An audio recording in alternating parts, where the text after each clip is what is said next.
Welcome to the Amplified CEO with VC and serial entrepreneur Richard Stroupe. With today's guest, Giles Walger, a retired Marine and former program lead at Amazon Web Services, where he supported mission engineering for defense and intelligence. Now, as a founder of OODAx, he helps early-stage companies break into the federal space by bridging the gap between startups and government contracting. Giles, good morning. Hey, good morning, Richard. Thanks for having me. Thank you so much for taking the time to come visit us here in this beautiful podcast studio. It is awesome. It's my first podcast, so I appreciate the invite and the opportunity to learn more from you, answer your questions, and present the launch of my company, OODAx. And likewise, always enjoy our conversations. Matter of fact, I know we met yesterday for some beers, and we were kind of like pre-gaming today. Every time we get together, I always remember the first time I heard about you. And I'm not sure if I ever shared this story with you, but of course, your wife, Courtney, was my GC at Saltwater. And I would come down, every 2 to 3 weeks working with her and Brandon and a few others on site. And of course, the question always comes up, what do you do? Obviously we know you're in construction, but what do you do? You live in Northern Virginia and And of course, you open up a little bit and say, I did some work with the federal government. I work in the Amazon world and did some cloud stuff and databases and software. And she's like, oh, my husband does that too. And I'm like, really? What does he do? And then of course, this is when you were at Amazon. Yeah, you were at Amazon, and then you went to Big Bear, and I'm like, Big Bear was a customer of ours at Sequoia,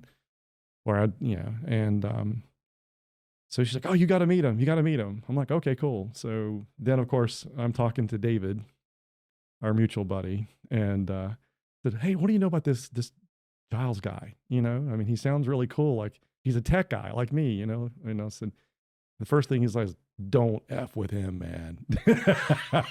He's like, what questions do you want to know? Just don't mess with him. It's like, no. I just, Courtney said I should hook up with him and have a good sit down, talk about technology and work in the government, and that we have a shared interest in that area. He's like, oh yeah, he's the best. You should meet him. I can't believe you haven't met him yet. How many years have you been here? And I was like, I know, he lives here. So it's always funny to it is. It's such a small world. This is something special about this community. It's a vibrant, growing ecosystem down here in Eastern North Carolina. And, I was blessed to meet my wife. And, I'm remarried. We have two children. So she told me all about you. And she's working on the hotel and the trials and tribulations with that, and the successes that you had with the first hotel, and then moving to build Saltwater, and the successes you're obviously having there. But obviously, I met David, early on in his landing here in this area from the South, and when he moved up. I was able to meet his family, our kids, my older kids played together with his kids at times. And he's just a great guy, and, he's a mutual friend. So I'm glad he said great things about me. I tried to be easygoing and friendly. My past in the military is my past, and I really enjoyed that time. It has set me up for success in what I'm doing now, but, I think it's one of those things in the power of the network, right? Our community, when we talk about community, what you're doing with this podcast and this area and the rapid growth we're seeing in Eastern North Carolina. So the fact that my wife's in construction has kind of really opened my eyes to, where technology can go in this area. For sure. Now, are you originally from Eastern North Carolina? I'm not. I'm from Baltimore. Okay. Swore never to move back there. I still have family there. My best friend's my brother. He just placed up to the Boston area. Okay. He's a doctor up there. My 2 sisters are still in Baltimore. Both my parents are deceased. So. Okay. You just still travel back and forth to see I go up there all the time. So whenever I'm in the National Capital region for a client or to see, government customer, or, to relink with some of my old network, I'll go up there and I'll either try to spend a dinner with them or spend the night or spend some time see both my sisters' families. Yeah, there's I used to travel to Columbia area twice a week. Oh yeah. From Reston, where Very I was. familiar. Yeah, and there's a place called Savage, Maryland. Yes. And the old Savage Mills Mall, it's an old mill that they renovated into this shopping mall, but it looks more like a bazaar or something out of a storybook. And there's this restaurant, I think it's called Elephant Ears or something. Oh my God, they had the best cheesesteak sandwiches, and every time I'd go up there, I'd always arrange meetings there to have lunch. There's little spots like that as we go back home to our areas, we'll always go to. One of my go-tos is it's a seafood restaurant. It's actually near BWI. So if you're flying out of BWI, stop by G&M's and just get their crab cakes. They're the best crab cakes in. It's Maryland's known for crab cakes. Oh yeah, they're the best ones you'll ever have. We went to Kent Island almost every summer. Yeah. My company, Sequoia, and even the one before TRS, would have a crab feast every summer. Oh, wow. Around June. And we would go to Kentmore Restaurant on Kent Island. Sure. And they'd have a big tent out back and ribs and hamburgers and crabs and round water. Yeah. I think a lot of people don't realize that Maryland is so diverse. Like you go to the Eastern Shore and your cornfields everywhere. Yeah. And, farms everywhere on the way to the beach. And it's just incredible, incredibly beautiful, incredibly close to the National Capital Region. The traffic's terrible, and that's why I try to stay away. Yeah, for sure. That's one reason why I want to leave. We'll welcome you down here. Oh, I can't wait. Our last guest, his name was Chris Hornbecker. He was raised in Western Maryland. Yeah. And we were talking about the difference of topography between Western Maryland and Eastern Maryland. Yeah. Because you think of like Baltimore or Silver Spring or, some of those big metro areas, but so much beautiful farmland out west. And of course, Camp David is right down the road too. Yeah. So it's like, you get to the mountains. There's even like Western ski ranges now out there. Right. So. Was it called Deep Creek? Yes. Yeah, Deep Creek Lake. Yeah, my youngest sister, their family actually just sold some property up there. Yeah. So it's beautiful. Yeah, it seems very popular up there in Northern Virginia area. Yeah. So did you locate here to Holly Ridge area for the work you did with the Marine Corps? So I came back from deployment. I was going through divorce and I needed to get some stability in my life. And unfortunately, coming back from deployment, I had a great real estate agent. She was phenomenal. Gave her some stipulations, wanted to stay away from like homeowners associations and that kind of environment. And needed a backyard for my dogs. And first house I went to is the house I wound up buying. That's right in Surf City. It was great. I got my kids on the weekend when I wasn't deployed. So it was a great environment to be able to take the kids to the beach. It's a really small beach town. It's one lane in and one lane out on the island. Yeah. And it was just a great experience, I think, for the kids growing up. And my older kids, 2 in college right now, and the third one is on his way to Chapel Hill. So I'm really proud of him. Congratulations. Thanks. Yeah, Great. That's awesome. Yeah, I know your kids are in college too. So, or one's actually just out of Purdue. One just graduated at Purdue. Yeah, he's entering the Space Force. Yep, awesome. He starts in the fall, and then my other one's a rising senior, and she's completing her Army ROTC boot camp. Incredible. This summer. Yeah. So she's dominating, I'm sure. Oh yeah, trying her best. Yeah, that's great. Throwing grenades 40 yards to prove others that she can do it. Oh, yeah. That's awesome. Nothing like motivation. That's right? it. That's it. Yeah. Yeah. So to answer your question, like it was absolutely a choice in this area from the Marine Corps. I wound up doing my last 4 years between operational battalion, Victor 1-2. We went into Afghanistan, closed Camp Leatherneck, so Bastion Leatherneck Complex, handed that over. Obviously, they went back and reopened it up, but that was a great deployment. Wound up, fleeting up during that deployment for the last month.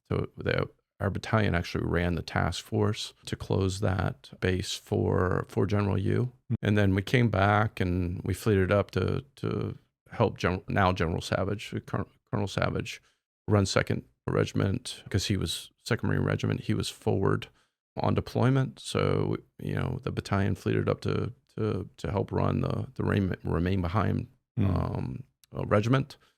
And then I went over and closed out my tour with the Marine Corps H&S Battalion on base. So it was my second experience with, contracting. So because the contracting officers would work for us. The financial management folks were downstairs. So I always got to have those great conversations. But really my first experience with government contracting was in 2008 to 2011. I came back from deployment but I knew where I was going in 2008. So I came back in 2009, going to go to SOTG, Special Operations Training Group, to stand up the Visit Board Search and Seizure Program. And obviously we're a maritime force. You would think we could still do all the maritime things, but Visit Board Search and Seizure was a major topic. At the time, there was the rise in piracy out in the Red Sea. And so the Commandant and the CNO got together like, all right, what are our capabilities? And really it was SEAL Team 6. That was it. They had one capability. So they needed to echelon some capabilities. Between that, we worked with the Navy, the Coast Guard, a couple of the different SEAL teams, SWCC operators. And it's really ironic because we did all this in 2008 to 11, kind of built the program, almost took all of what the SEALs were using as far as gear and equipment, off the shelf, because we knew it was proven, but we wound up, deciding to acquire some other things for the Marines and what we were trying to do. But the capability that we delivered for the Marine Corps and the Marine Expeditionary Units that go out, so these are the colonel level commands. So they will go out on a deployment on the MEU-ARG. So it's the Marine Expeditionary Unit plus the Amphibious Ready Group. So that is the Navy Marine Corps team forward deploying. Typically, if our ships are ready and we don't have a shipbuilding problem in the United States, typically you will always have a MEU-ARG out in what we call the East, and then out in the West, and an additional one coming out of Japan. So that's the 31st MEU, and then you have 3 MEUs on rotation out of 1 MEF on the West Coast, so 1st Marine Expeditionary Force, and then you have 3 MEUs that typically rotate out of 2 MEF. And so we had to work across all 3 MEFs to build this program.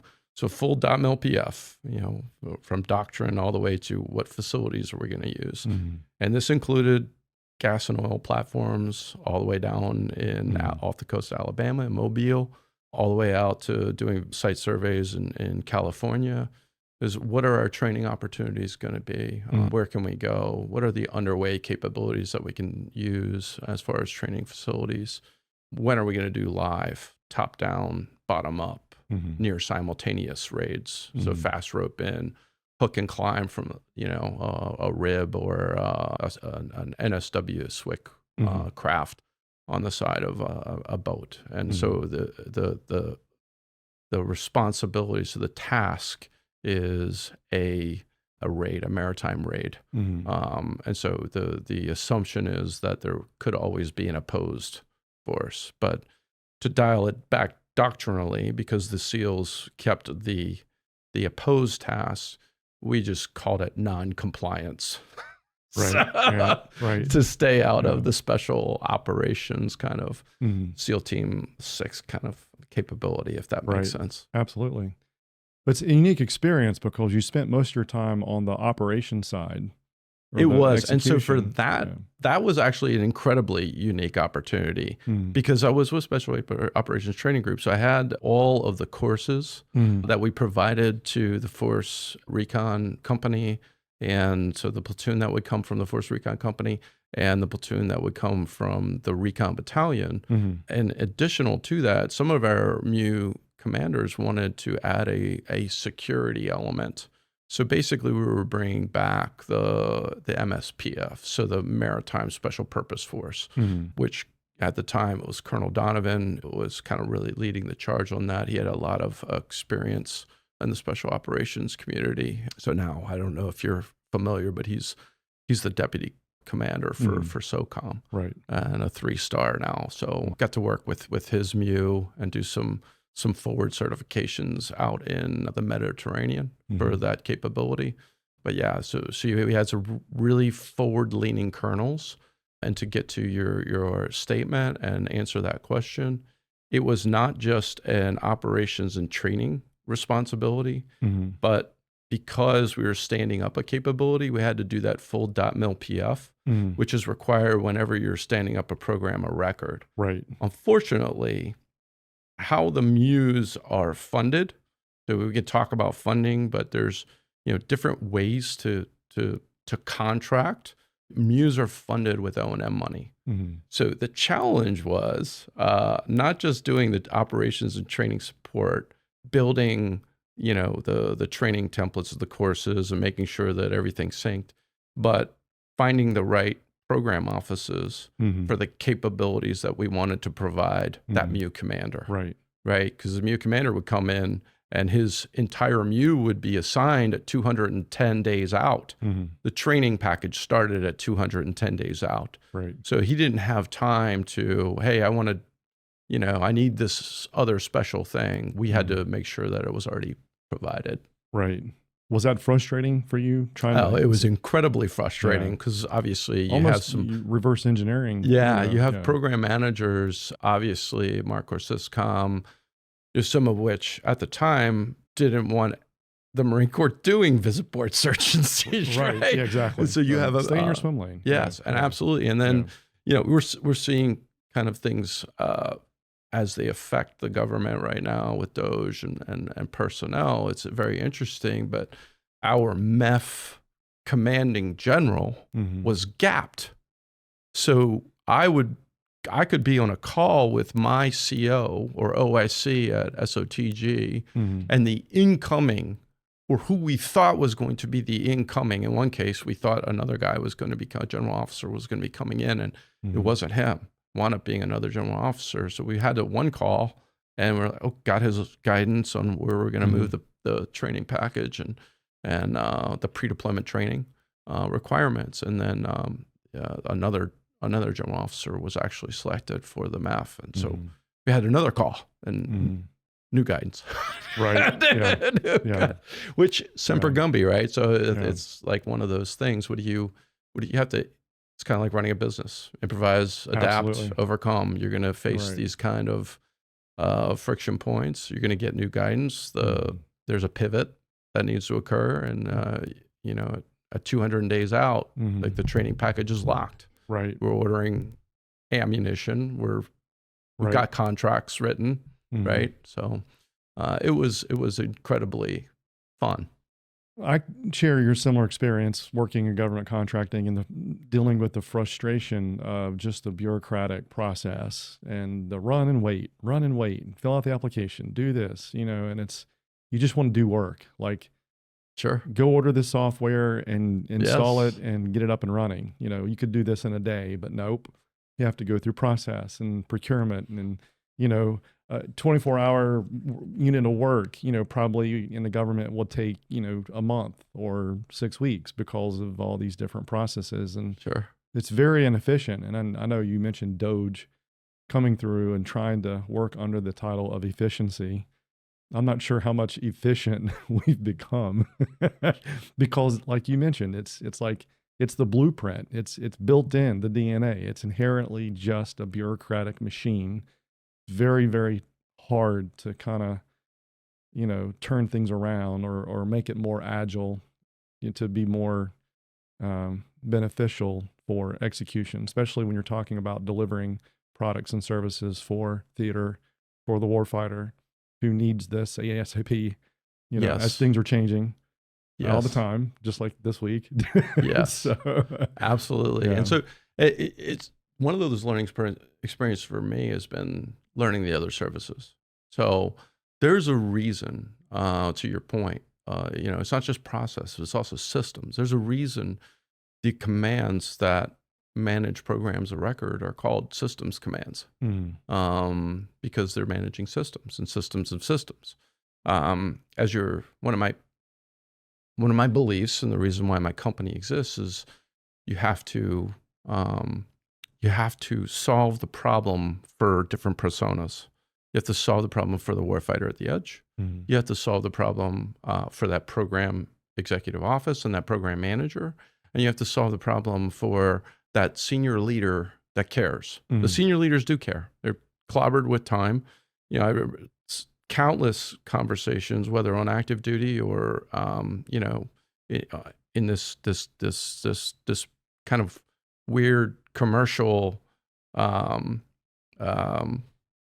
environment where you're really a trusted advisor, and there's like the senior leaders. I have to do something for the warfighter at the edge, because they know that the combatant commands and the warfighter are at the edge. The requirements process and PB&E, it's not built to solve their problems, which is why we have all these supplemental fundings that come in from the combatant commands, whether it's Indo-PACOM, which is the priority now, or 3 years ago it was coming in from EUCOM, and so that has been one of those really strong lessons learned. But it gets back to like that belief system. How do you solve that problem for the warfighter at the edge and tie those three personas together just to solve the need and deliver what should be a requirement? Because at the end of the day, for that company that you're working with, whether I was working in mission engineering at AWS, they can do a demonstration and gain traction. But unless they get what we would say now, like an OT, like an interim funding mechanism to get into a program of record, really they're spinning wheels. They're demonstrating to the warfighter what's in the realm of the possible, which can be extremely frustrating for the warfighter, right? When I was working on some pretty significant capabilities at the edge, and I'll hear from my boss, and the general says, get Maven to the edge. What don't we understand about getting Maven to the edge? Like, gotcha, sir. Done. And I'm at AWS. I'm not in uniform, right? And so now I'm battling with 7 different commands. Like, General Donahue wants Maven to the edge. I don't understand why we're dragging our feet on this. Like, we can land circuits anywhere in Europe that we want to for AWS to make sure that Palantir and the Maven Smart System and the multiple different hops that are coming back to the United States, the AWS secret region, turn into one hop, and we're solving the problem.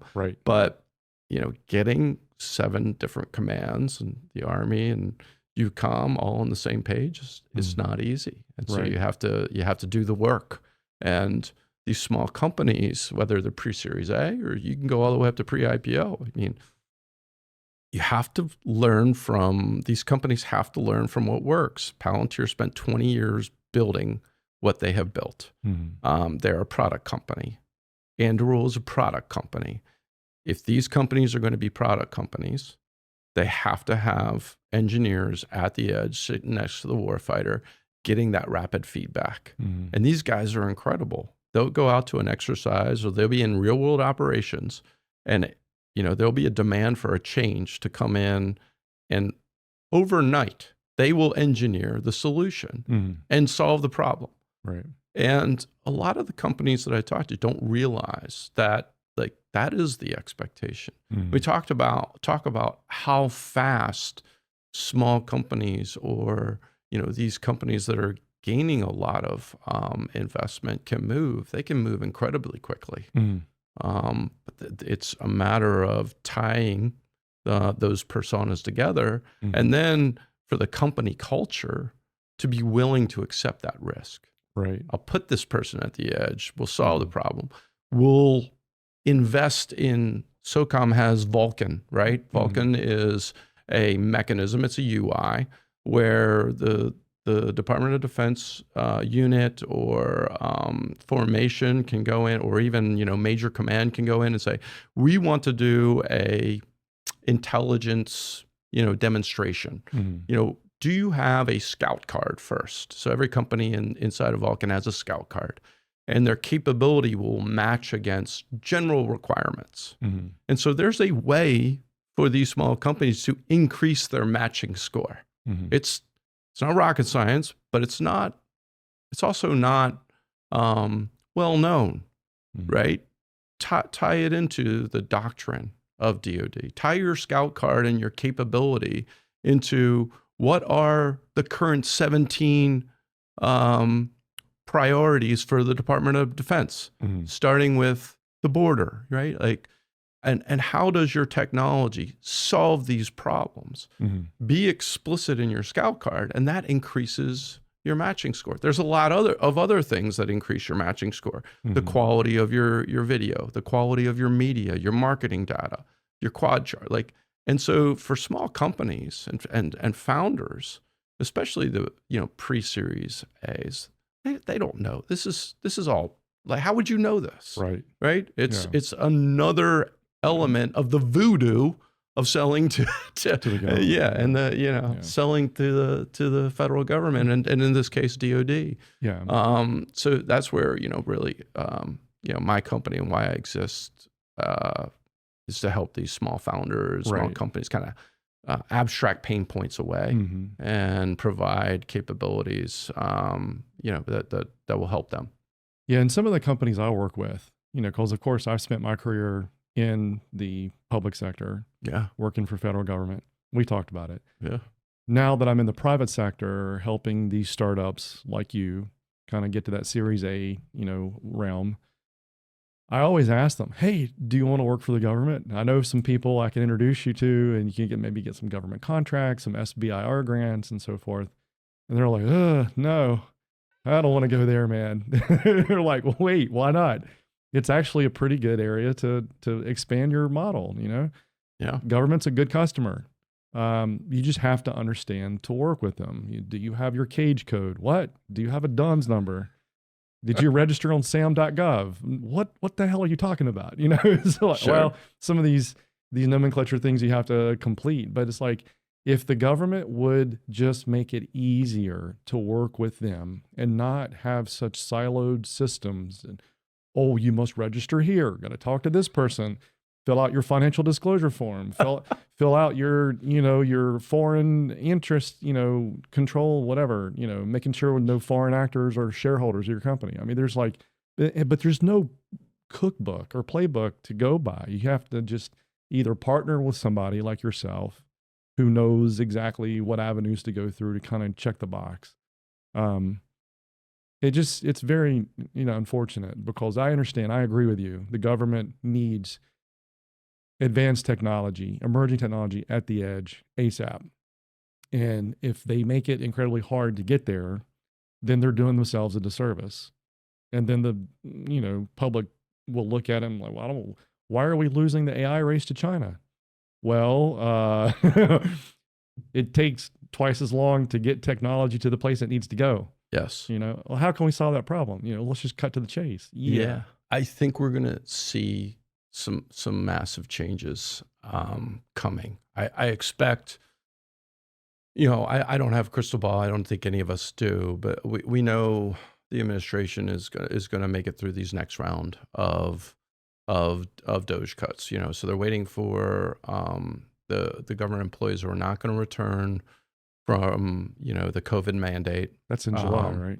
Yeah. So they'll know in July. So I would expect, we'll see some changes then.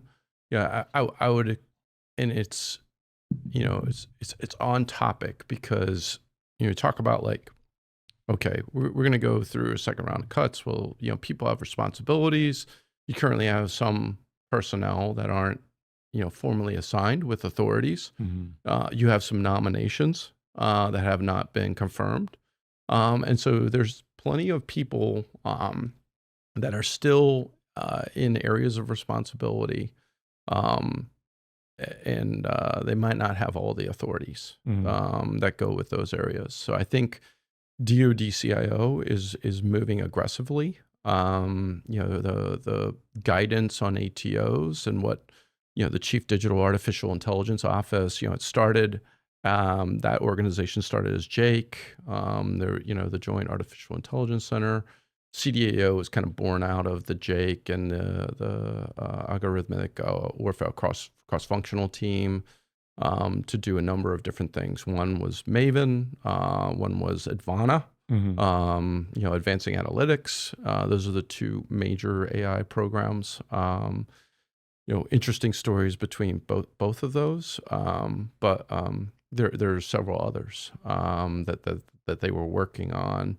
One of which that aligns with the DoD CIO's initiatives is Operation Vulcan Logic, which is to accelerate the automation of ATOs. And so there's a lot of good work happening. There's good people in good places trying to do the right thing. One of kind of the gurus of government contracting and, the OTA, she originally had a podcast. It's like, don't far on my OTA. Like, but her name is Bonnie Evangelista. She has just moved from the CDAO to GSA. And there's a lot of speculation on why you would want to do that. But, GSA, if it was my guess, is probably going to, use that, corporate knowledge from Bonnie and what she did with standing up trade winds and that marketplace for AI and autonomy capabilities. So underneath the trusted AI and autonomy capabilities and how you deliver those capabilities to the government, that's why trade winds exists. And trade winds has been remarkably successful. I would guess that GSA is probably going to have an outward-facing trade winds for commercial companies to be able to sell their capabilities to the federal government faster, right? And using kind of the same rubric, 5-minute pitch video, what the capability does, answering some of the rubric questions. I think Operation Vulcan Logic, when you couple that with, will it have a refactoring capability for some of the software that comes in? A founder is not going to want to refactor their software just to meet an ATO or some nebulous NIST requirement, right? But that's the requirement. So if you're using something the government's providing to help you do that and help you create this, opportunity to sell to the government, maybe you'll start to have pre-series A, more pre-series A companies seek to sell to the government. It just shouldn't be that hard to sell to the government. It should be more like a marketplace. Correct. Right? Yeah. And so I would also think that, if I was a government and I was an insider, I would say, we've got this next round of Doge. These are smart people. What software do we already have? What have we already bought? What works? Yes. Right? Have a scoring system. It could be like your like button, right? Exactly. Swipe right. Yeah. I don't know. But I would expect to see something like that internal to the government. And that may have another effect on all these systems integrators. I think what you're going to see is the abstraction of systems integration. And you're going to see more of a reliance on what is actually in our law, which is to use commercial commercial goods and services software, right, to solve problems. Right. If everything has a software piece to it today, or a software tail, which does, whether we're at home, right, we walk in the door and magically our phone works, right? Magically it's connected to the Wi-Fi and synced with our little mini cloud or whatever, right? So that's the expectation for our government operators and our warfighters at the edge. So what you're telling me is I should go out and sell my Lockheed Raytheon and so that's a great SASC stock. SASC is great. I like that company. What they're doing, because they actually tend to move a little bit faster with smalls, and they already. Each of these companies has like a venture capital arm, right? Yeah. So they're making investments already. I think this is where your question is going. Like, what's going to happen to them? We saw the cancellation or the downgrade of the Lockheed F-35 contract this week. I think you're going to see more of that. I think these companies are going to turn into venture capitalists. I mean, like the Booz Allen and the Accentures, and they got whacked hard a few months ago. Yes. I mean, I know some friends that work, for those companies, and they were telling me 2,000 people just got laid off. Like that's unheard of in DC market. Like usually it's a bubble. I used to tell people all the time, like, you live in a bubble. Like this utopian economy is not, you don't see this down south. Like I used to tell people all the time, just drive down to North Carolina and tell me what you see. It's like this isn't real. Like, but I think it's time. It's past time that we right size the government and bring in technology like Anduril, like SpaceX, Palantir, and as you mentioned, start moving capabilities to the edge and being more agile with how we deliver products and services to theater and to the warfighter. Yes, 100%. And so I think for founders that in the back of their mind, they might be thinking, well, I'm going to get to that. To your point earlier, you're like, have you thought about selling to the federal government? They're a good customer. Well, it's upwards of 30% of the market, right? You don't sell to the government or have a plan to, you're at risk, right? Right. And so, we're seeing that with OpenAI with their contract win this week was really important for them. That partnership with Anduril was critical. Because if they're not, Anthropic's going to run over them like a steam train because they're already in, each of the impact levels. So they're already all the way up to T. They very like a brilliant business plan to partner with AWS on that. And so OpenAI, we're seeing some disgruntled news reporting on how things are going with Microsoft. I who knows what's happening there, but they need to be moving across the impact levels because our servicemen, our warfighters, our operators, they will be using large language models. Agentic AI is coming in the disconnected age. I've got a phenomenal company in my portfolio that I'm working with.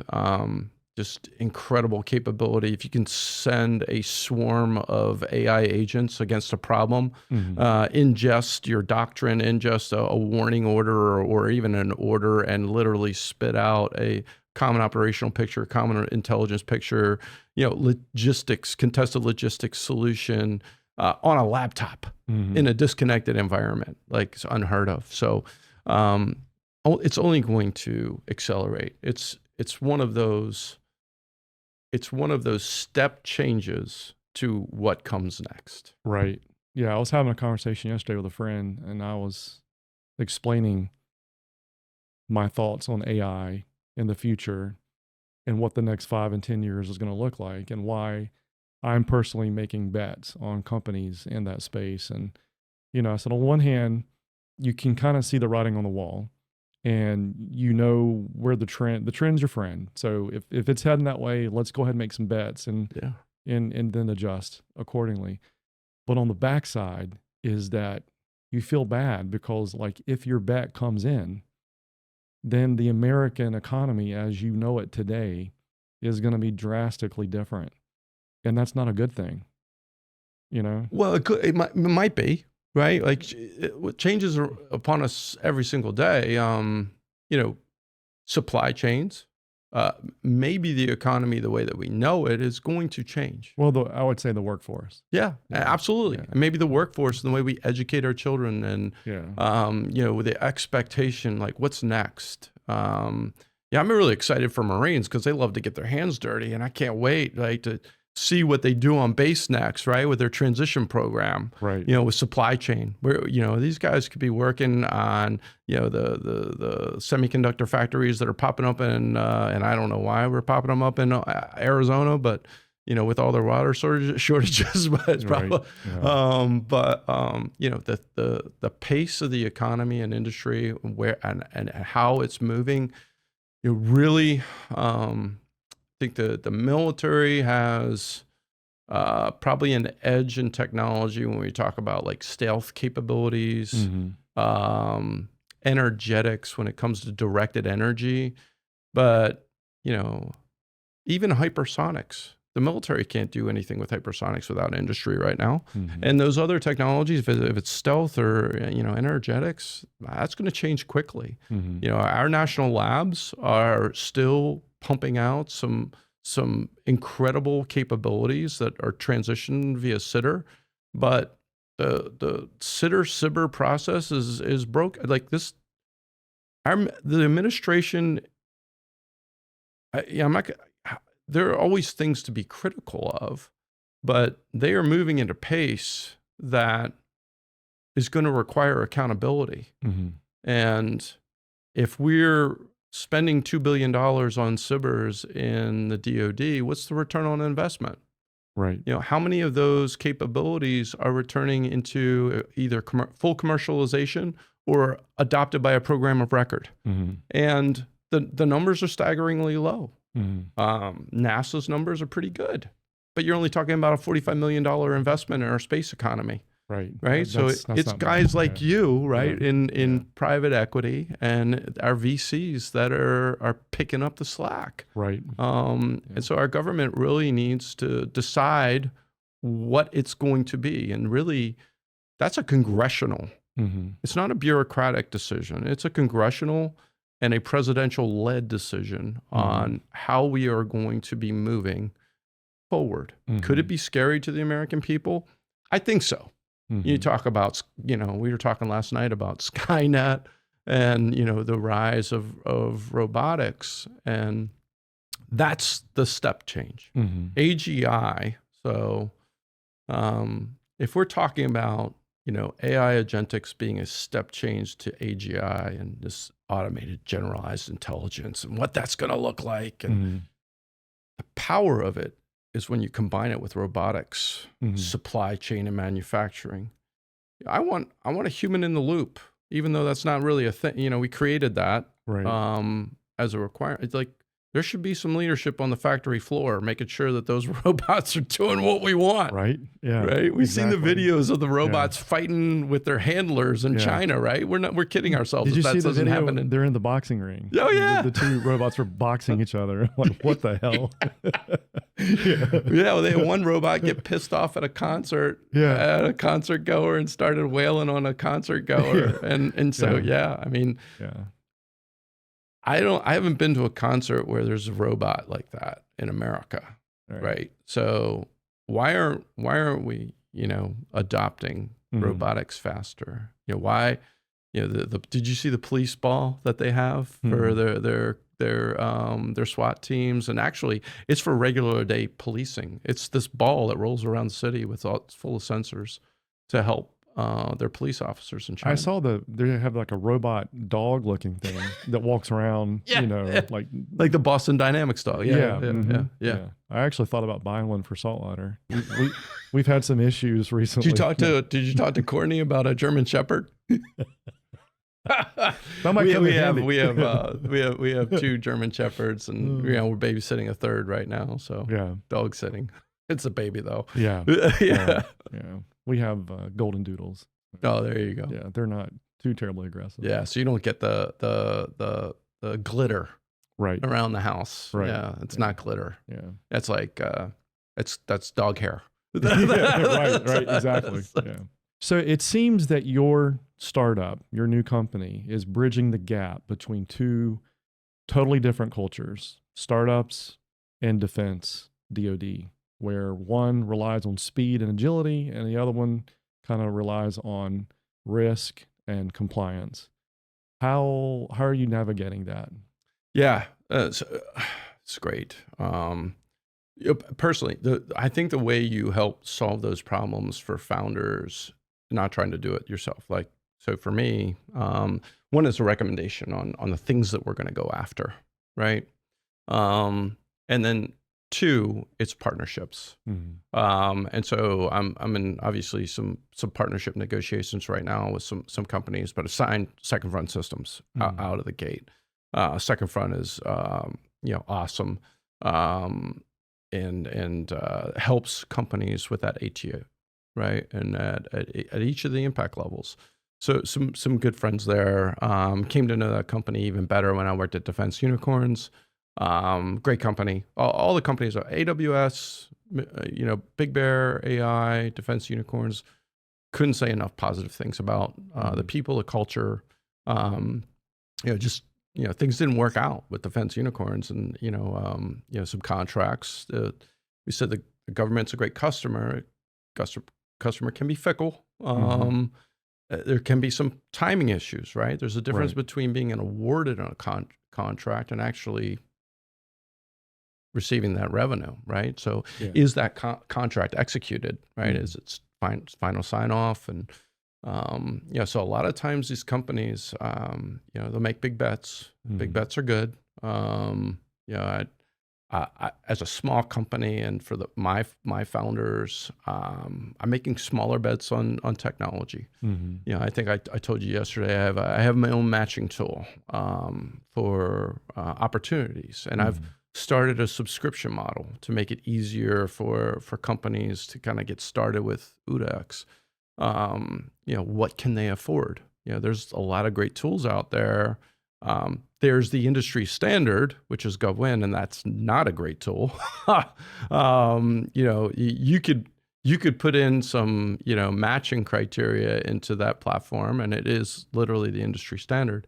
And you are just going to get bombarded with, you could be selling software and you're getting opportunities for nuts and bolts. And, because you search for Air Force, you're going to get, replacement, doors or spare parts for, aircraft. And, there's ways to search better. And so I have my own tool on that. There's plenty of other tools out in the marketplace. I'm a big fan of two companies that have capabilities out there. Talking to one right now about a partnership. And that's frankly why I'm not investing in my own technology with a developer, because I think you're going to get to a point where, do you invest in the technology to match the capability, or you focus your business on solving those founders' problems? Right. Which, for me, I'm trying to abstract that first major cost, which is a BD team. So, business development team is expensive.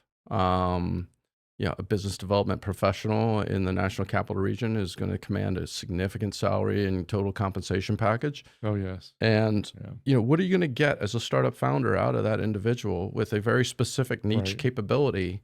And maybe you win in 2 years and maybe you don't. I know. Right. Yeah, and then you're totally frustrated. Yeah. They can start with a subscription model with me, very, very cheap, or, they could do it on their own, or they can not use a subscription model and just do ad hoc hours. But we aim to get our clients on to a retainer, whether that's monthly or weekly. And then once they get on a retainer, I can sign a BD professional in their technical niche. They're meeting with that individual. They're updating their pipeline, helping them out with proposals, solving the process of BD. And there's this great kind of mindset on proposals and process called the Shipley process. And I am just not a fan. All right. It's so bureaucratic. It matches the way contracting used to be done. And I think we're in this spot right now. Like, this is the opportunity for OODAx and for all these founders out there.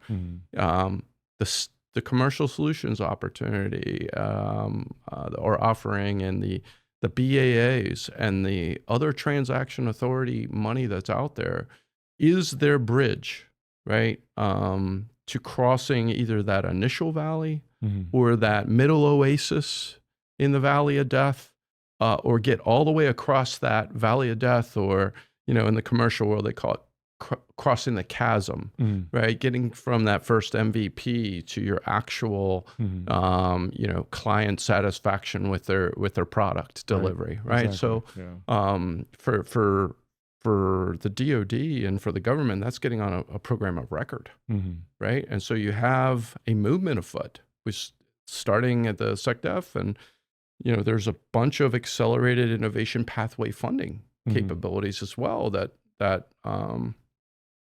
they're not very well known, right? But they reside in the Fourth Estate, and these are your Defense Innovation Accelerator, This is your rapid prototyping program, your SCO, DIU, and there's probably a couple of, Replicator, which I think is probably going to go away. There's probably a couple others. That might be APFit. APFit is the last one. So it's the accelerated procurement and fielding of innovation technology. And these programs are designed to help companies either pass through that valley of death, right, or hit that oasis. And even in APFit, like traditional defense contractors can be awarded.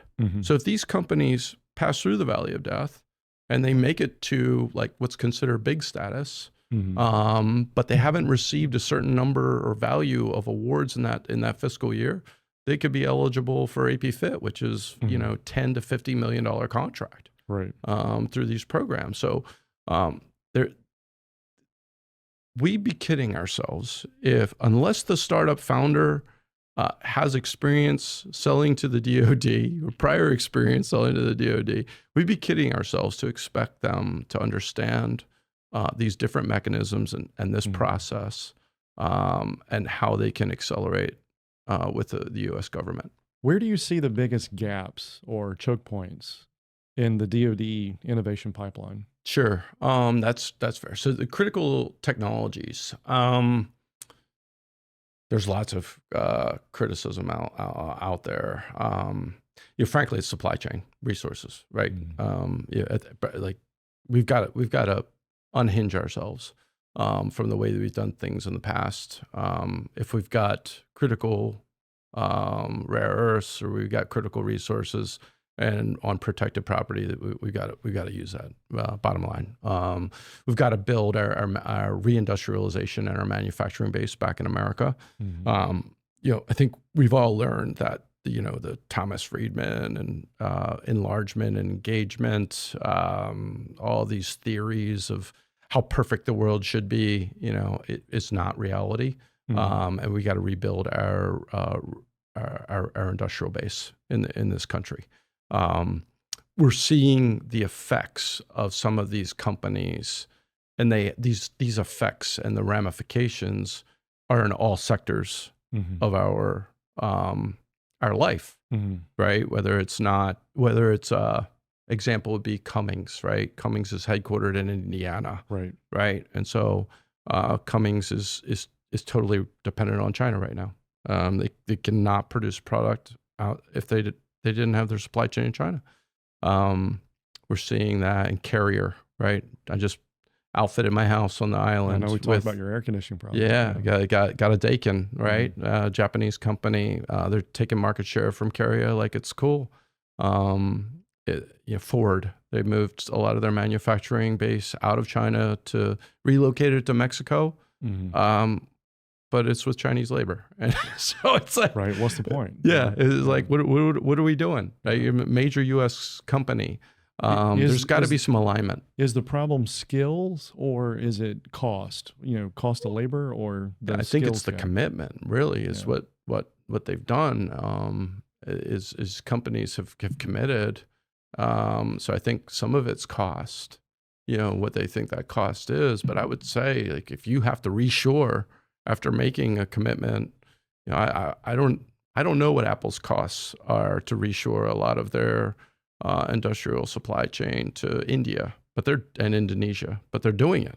Yeah, because Trump made a comment that, I don't know, it was a month ago or whatever, that Apple should move its manufacturing of their devices to the United States. And of course, Apple responded, do you know what the cost would be if we did that? It was like 40 or 50% higher. So it's real. Yes, yeah. It is. There's going to be some things to drive that down. I'm partnered with an amazing company. I won't get into too many details on it, but they have made an investment in a company that was spun out of one of our national laboratories. And essentially, there's a lot of, it's like lightning in a bottle, right? it's a nanotechnology. Essentially, in layman's terms, it will take all of your spent lithium battery from the use, whatever vehicle or whatever use you have. But it's designed for our major electrical grids, right? So a lot of our electrical spend is on electricity that's never used, right? Interesting. I think it's anywhere, depending on where you are in the country, 46% of the actual energy that we produce is never used. Absolutely, it's like where does it go? Right. It's gone. Right. Right. So can you store it? Yeah. Absolutely you can. And if you can, you can drive the cost down. Well, how are you going to do that? Well, you're going to do that with battery power. Well, what's going to happen when you keep reusing those batteries? Well, you're going to get spend, you're going to get end of life. So you have lightning in a bottle if you're able to, replenish all of that spent lithium after use. Right. And they can do it in minutes or seconds. Yeah. I know a lot of research is going into SMR technology. Yeah. Was that small nuclear reactors? Or, yeah. Incredible companies out there to invest in too. Right. So, it's one of the areas that are OODAx will focus on. But yeah, there's obviously U.S. government and DoD application. We're talking about things like that. There's been a lot of work that both or all the services have done on it. While I was at AWS, we did a lot of the expeditionary energy support for the Navy through some of our partnerships there. I was a program team lead for mission engineering, and one of my program managers, one of my product managers that I worked with on a daily basis, ran the product delivery in what is now an AWS product, which is experimentation as a service. And so that was born out of some of the support and exercise support things that we were doing, one of which was expeditionary energy at the edge. Yeah, that's interesting. Yeah, I don't think I told you, but I bought a little electric motorcycle. Okay. That we were testing out there. This thing is awesome. It's a Vulcan. I know it's a public company and their stock's been hammered, but it's a great little thing. I mean, I take the kids out on it. They love it. Yeah. It's governed at 80 miles an hour. Like this thing it's real. But a lot of fun. Yeah. So now that you're pivoting from the military side to the civilian, helping companies, ascertain information and contracts in the government, how has your leadership leading Marines, affected your philosophy on leading your company and leading other businesses to their own success in the government? So, one of the things I love, like talking to you and your experiences in business and other founders. Like, I'll start at the beginning of when I transitioned. I didn't start a business straight out of service because I really didn't have a business idea. Like, what did I want to accomplish with a business? So I joined Amazon through the Pathways program because I wanted to get basically a paid for MBA, right? Instead of going and getting my MBA, I wanted to learn, all right, what am I going to miss if I don't, learn from the best? And, the first couple of years at Amazon, it really was the best. Amazon has changed dramatically. I think COVID had a lot to do with that. Culturally, I switched over from Amazon operations to AWS. But I made some mistakes in how I was leading people in Amazon operations.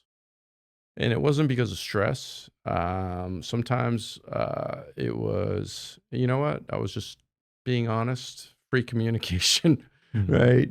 And the way I would talk to people was maybe not the same way you would talk to people in the commercial world. And you got to own it.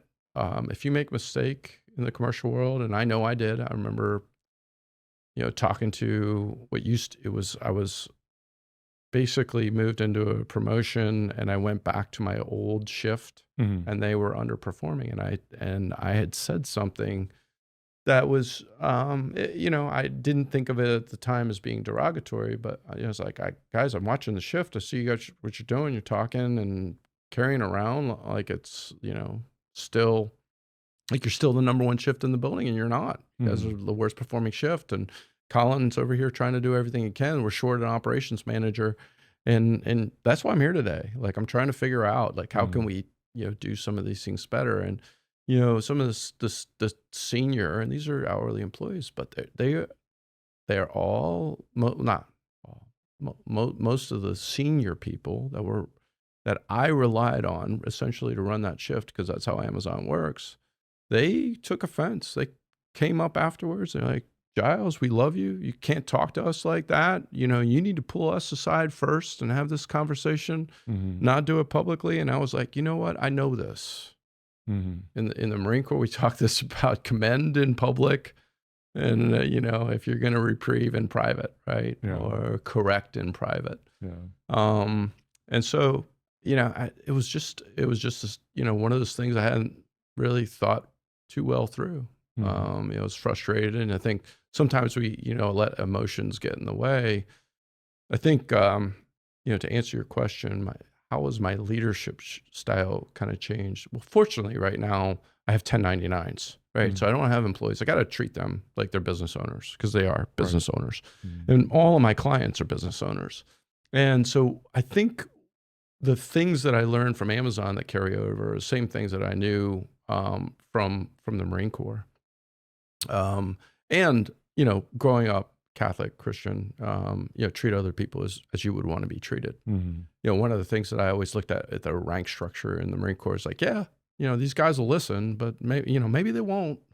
Right. Yeah. And they won't listen to you if they don't trust you. Right. And so the plenty of experience seeing that and hearing about that in the Marine Corps, and we've heard the stories in Vietnam, where officers, out in combat would get fragged, right, if they didn't, treat their soldiers or Marines like they deserve to be treated.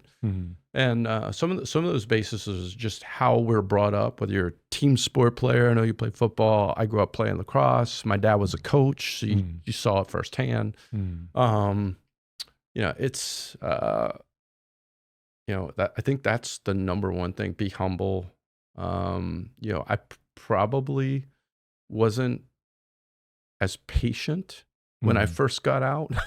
And I went to Amazon because I was used to, pushing through and getting it done. And, Amazon on the managerial side, is very much like that.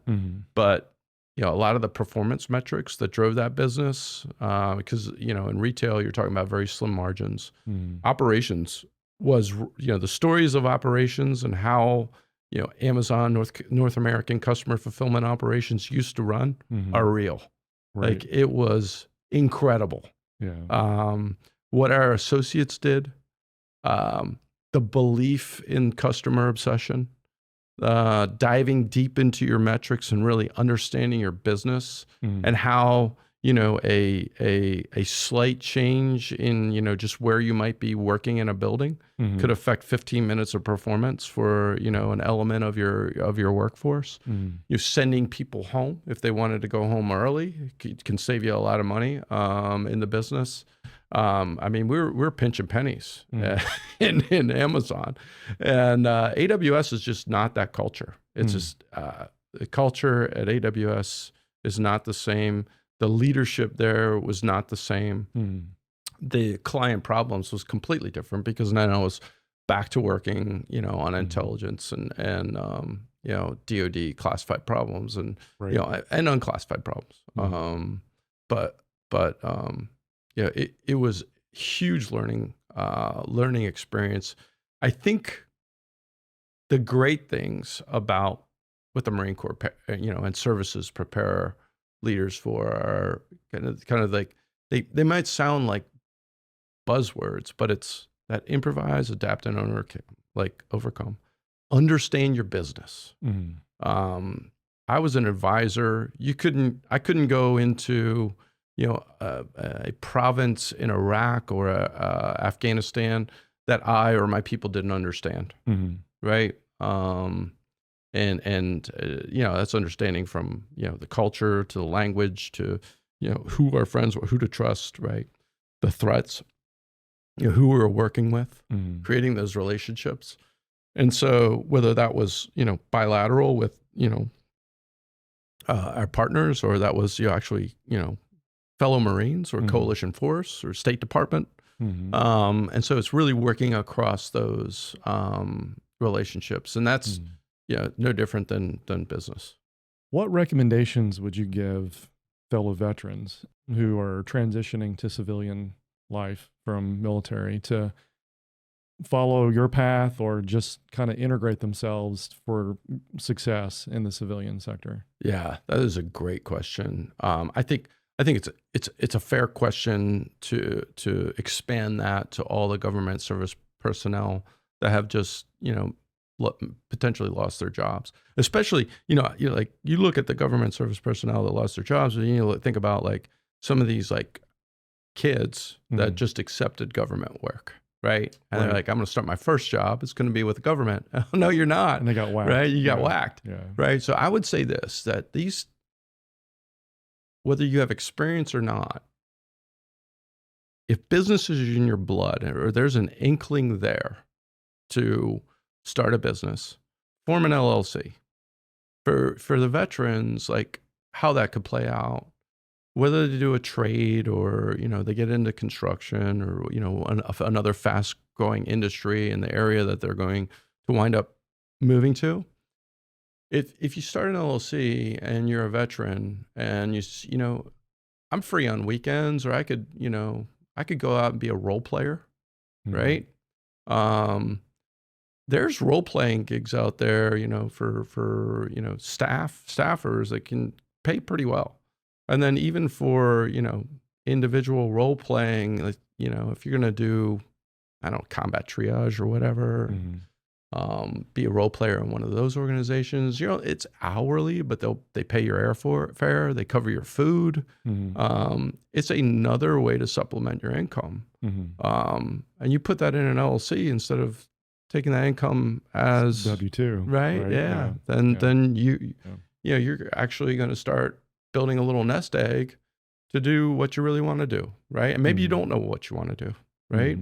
Our transition programs are really geared towards employment, right? We're going to help our transitioning service members find a full-time job. Well, that's great, but that's not for everybody, especially the guys that want to actually move into a trade, right? Or they want to move into the construction industry.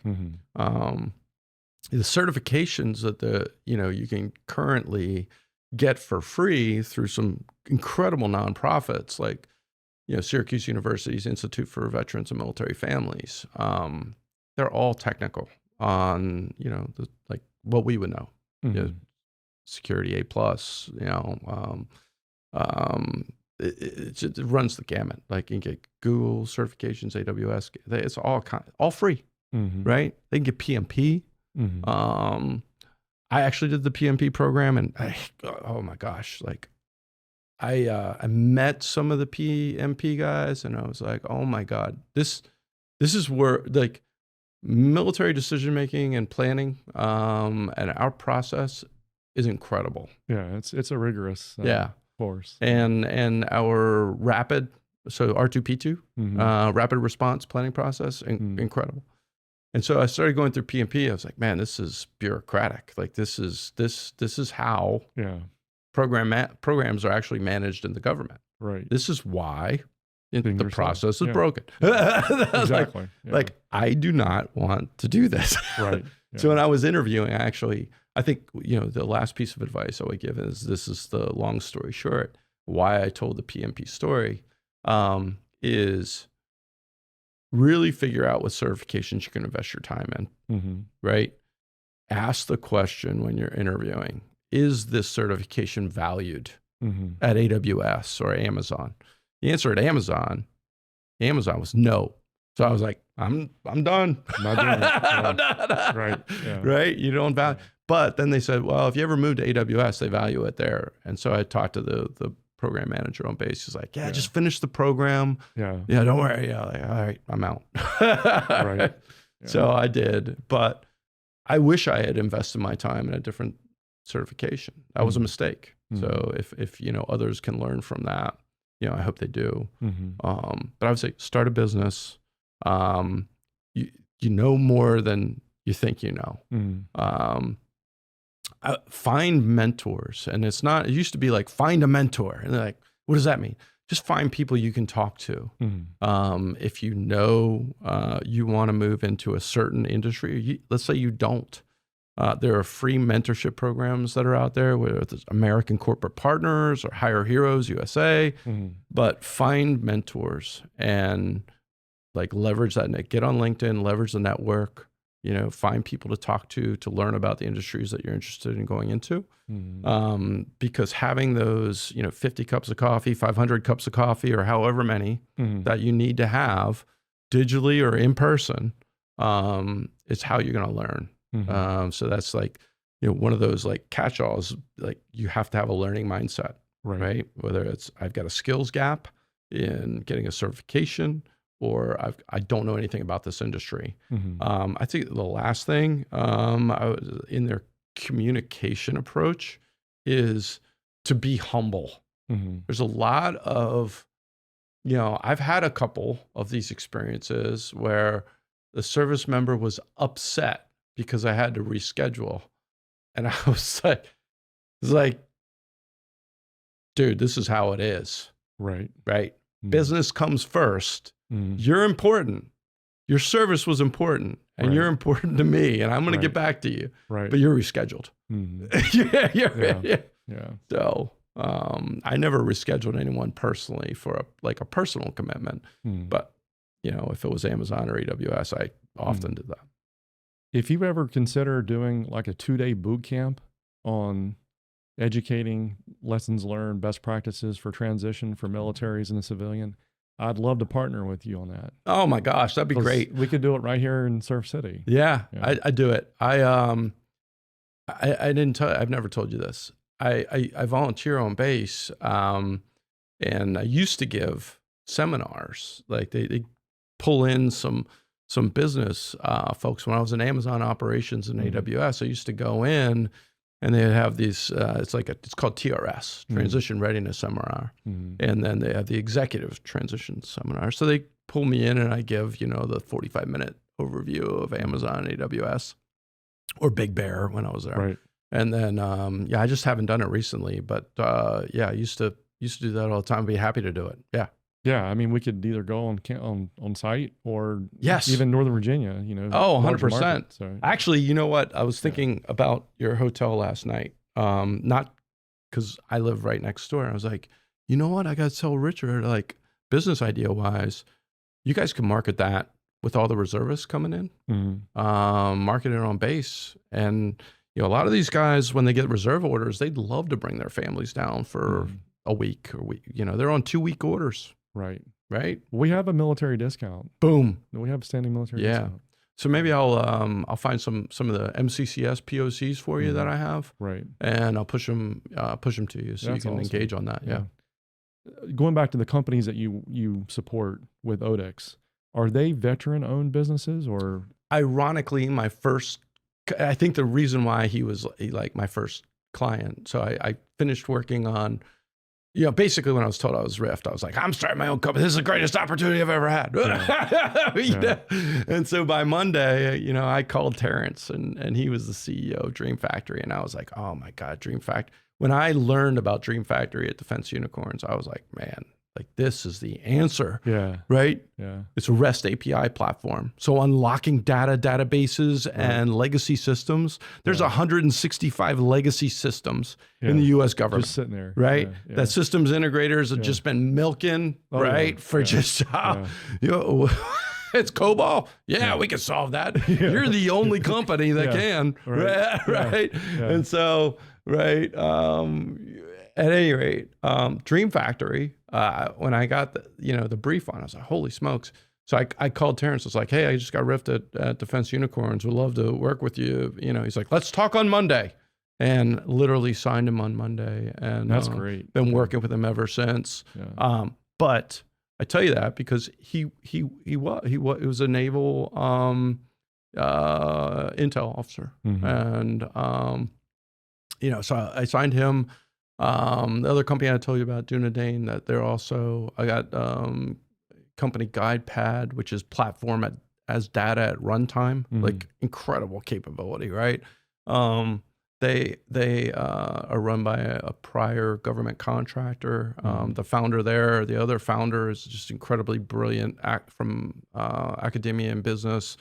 Worked on the Olympics and all the data at runtime for the Olympics. So for Visa, so he was doing that for Visa when he went contract, and then signed a couple other great companies. One of which is in stealth.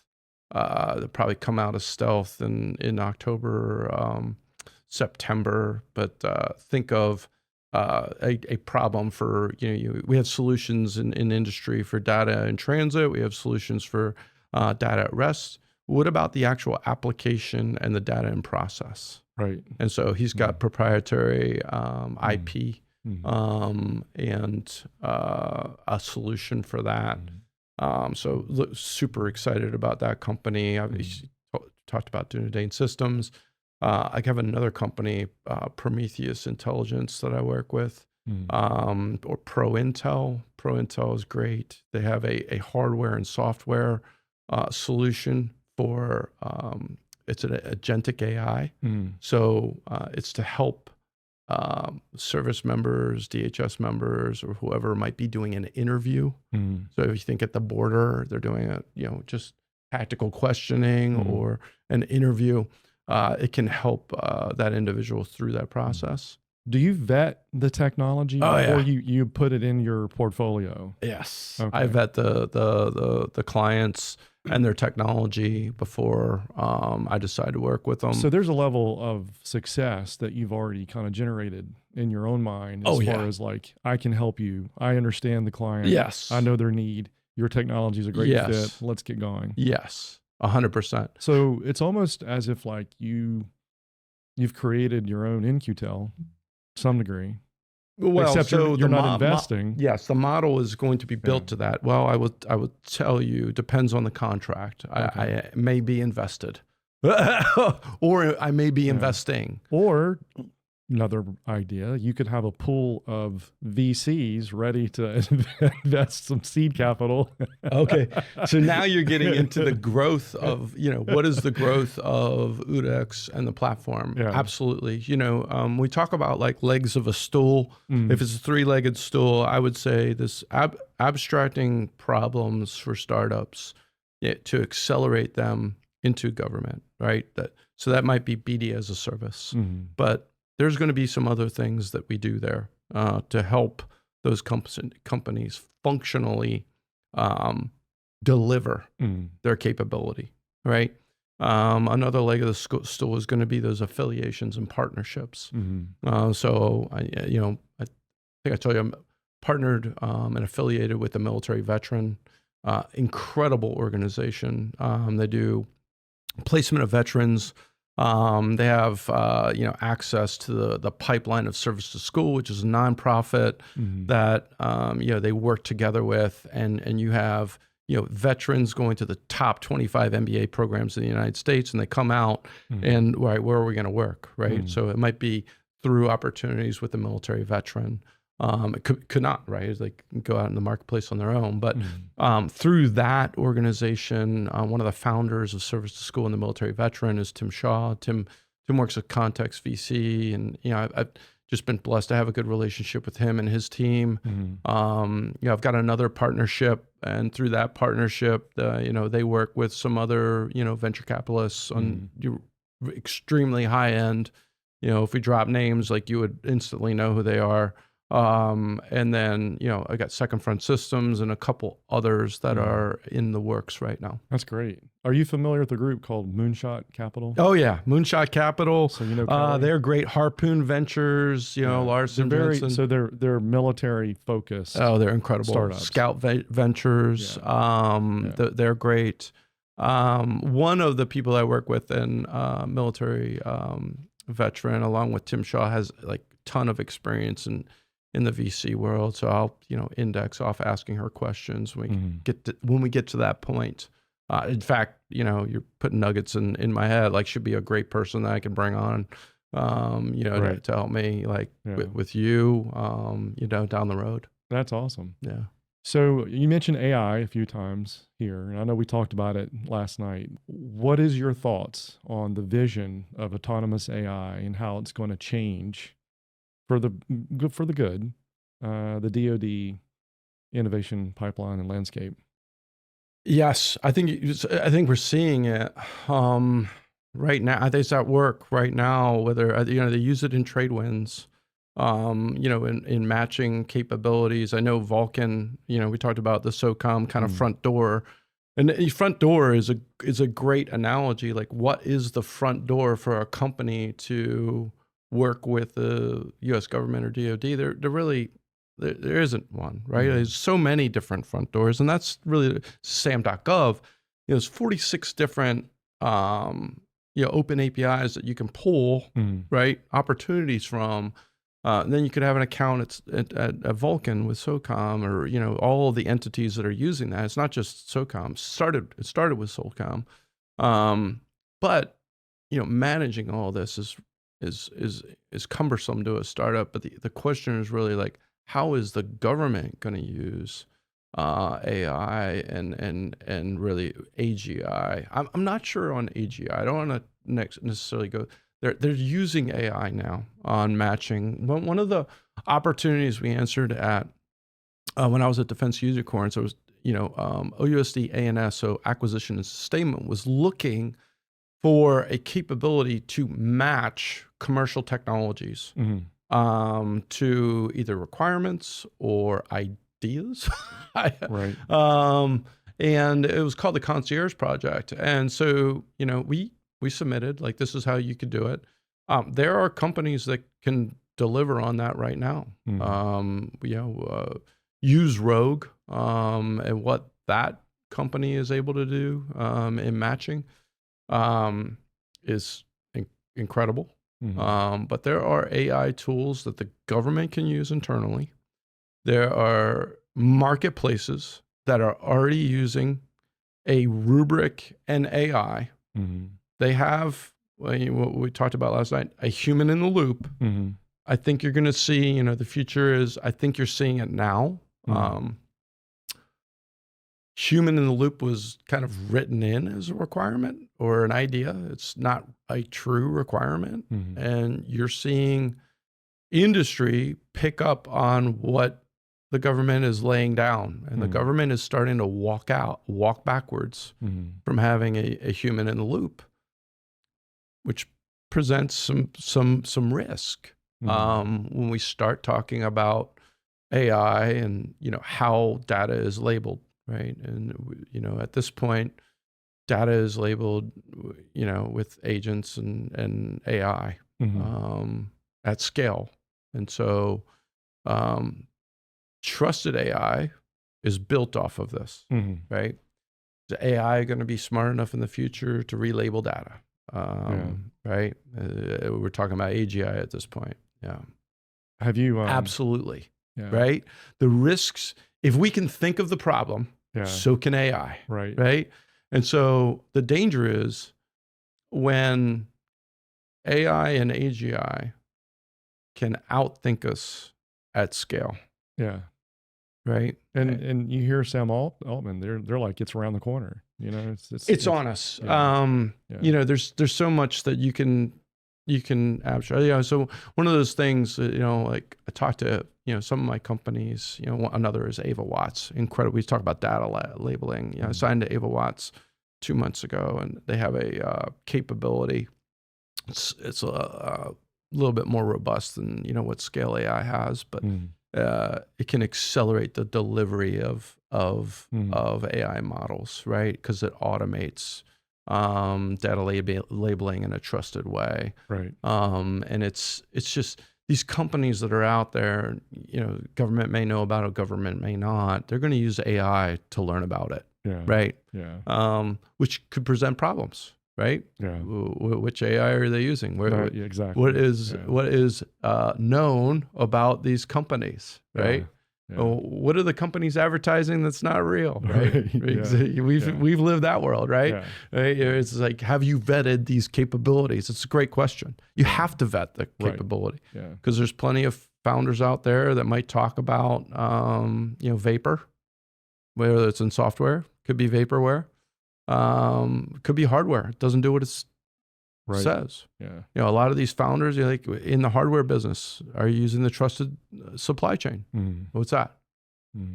Well, let's have that conversation on trusted supply chain. Because and we're seeing that in software.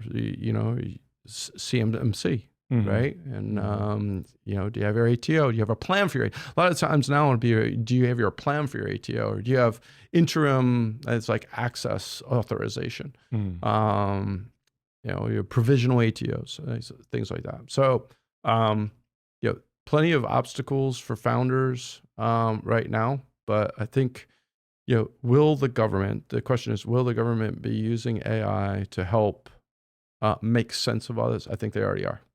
Right. How far will that go, and how far will the government trust? Could we get to the point where there's Skynet and, if we can think about it and see it in movies, right? It's 100% our adversaries are already on that path. Yes. They've been doing surveillance and at scale. Yes. Digital surveillance. Yes. Of their own people. Of their own people. Yeah. Yeah. The Uyghurs and hearing your description reminds me, have you seen this show on HBO called Silicon Valley? I haven't seen it yet.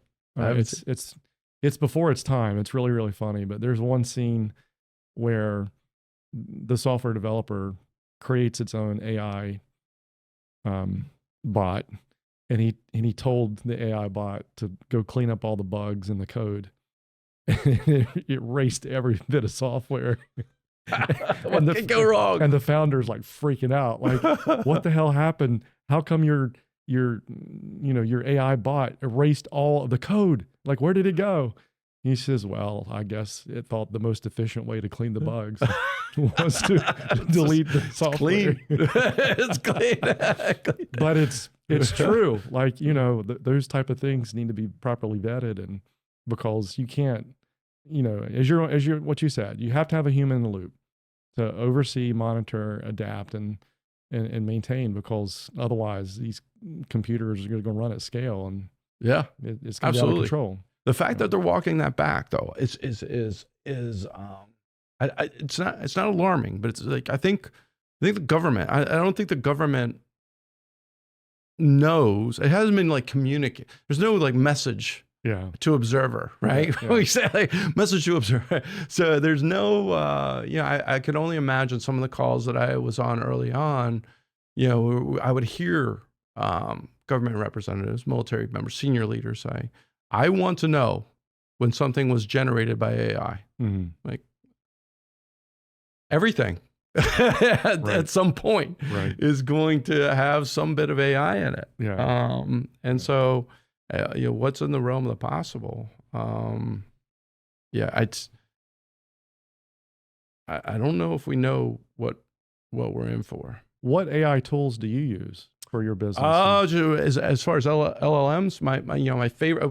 So this kind of gets back to a previous, bit where I was, be brief, be brilliant, be gone, right? And I wasn't being brief.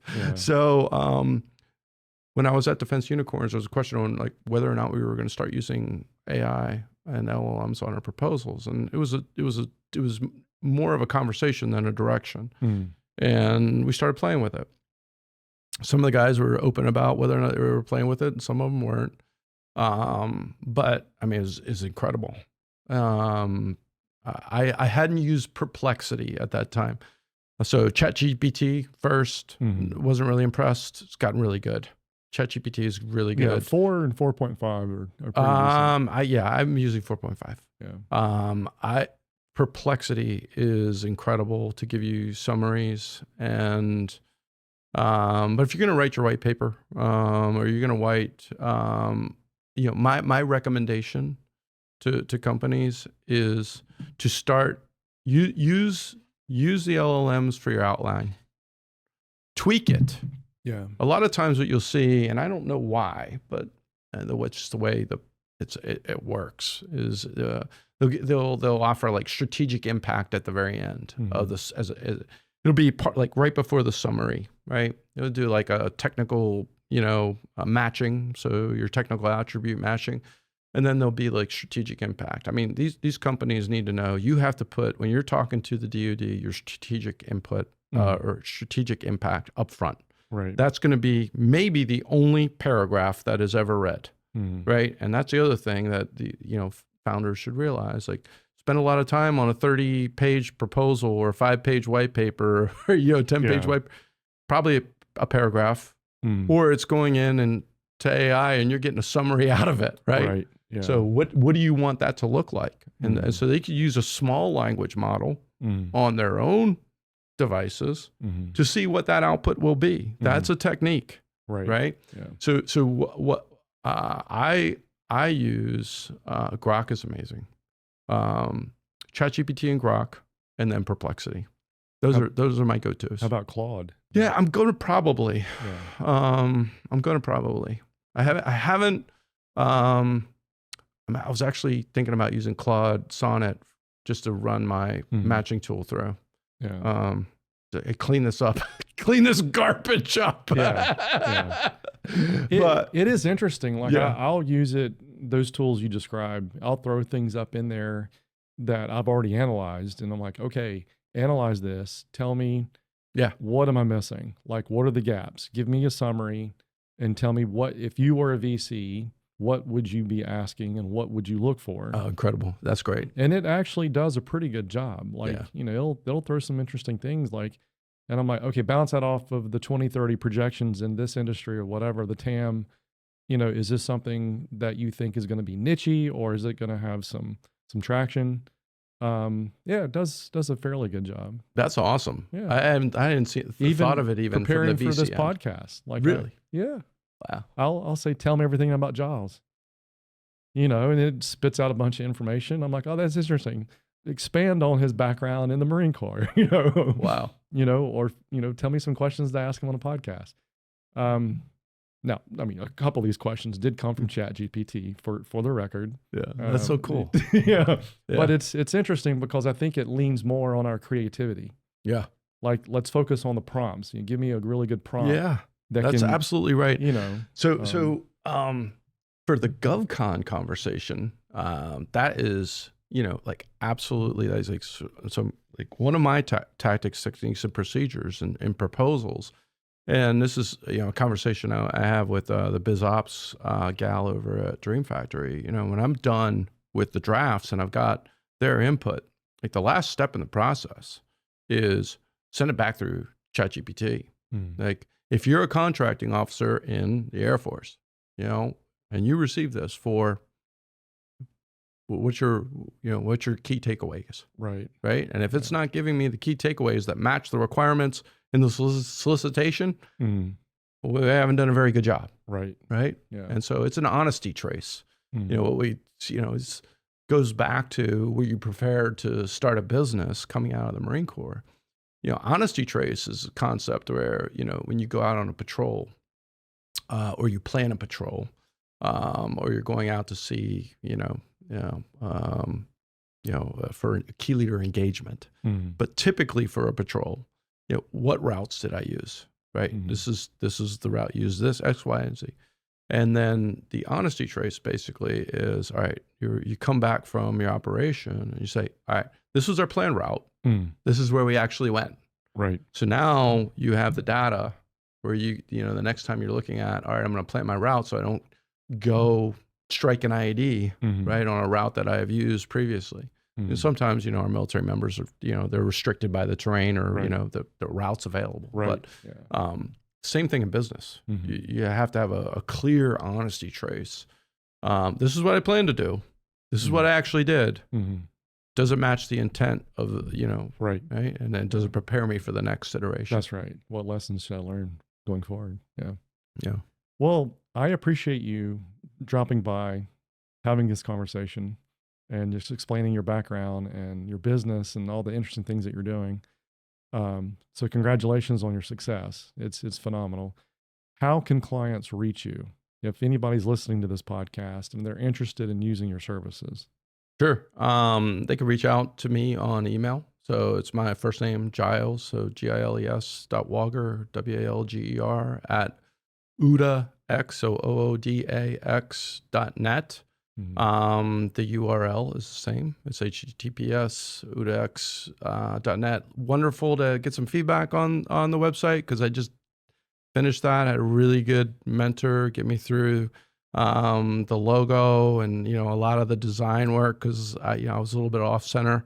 But that was 4 nights of coffee and a positive attitude to punch that out. And then on LinkedIn, they can also get me on regular LinkedIn URL and Giles Walger. Well, I'm definitely interested in staying in touch and learning how we can help bridge the gap to help your business thrive in the DoD. Well, I appreciate the opportunity to come on, Richard, and obviously, I look forward to doing business with you in the future. And I'll take any helpful hints. Likewise, it goes both ways. Thank you, sir. I appreciate you. Yes, sir. Have a good day. Amplified CEO is produced by Topsail Insider, edited by Jim Mendes-Pouget, and sponsored by Cape Fear Ventures. For more information about Amplified CEO, Richard Stroupe, or Cape Fear Ventures, please contact Christa at 910-800-0111 or Christa at topsailinsider.com.